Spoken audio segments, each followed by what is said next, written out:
Une cabane à sucre vide. C'est ce qu'ont vécu les propriétaires l'an dernier. Et si la saison tombe encore à l'eau cette année, ça pourrait être fatal pour certains établissements.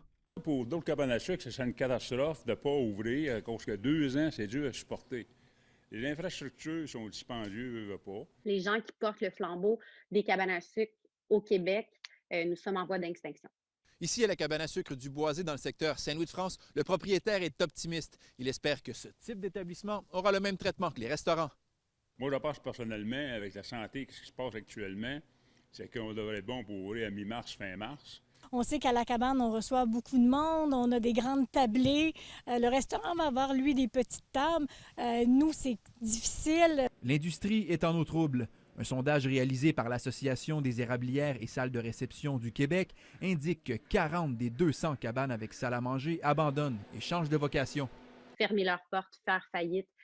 Plusieurs sont aussi à vendre et d'autres vont cesser de recevoir des touristes et faire simplement la production acéricole. Mais malgré tout, la plupart s'accrochent. Ils offriront des repas pour emporter. 70 établissements de la province, dont certains dans la région, ont créé un site web transactionnel. Ma cabane à la maison. Avec le groupe, on a maintenant une identité, une image, un site Internet.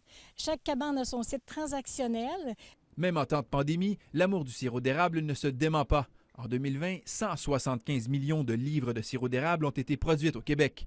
Raphaël Brouillette, TVA Nouvelles, à Trois-Rivières.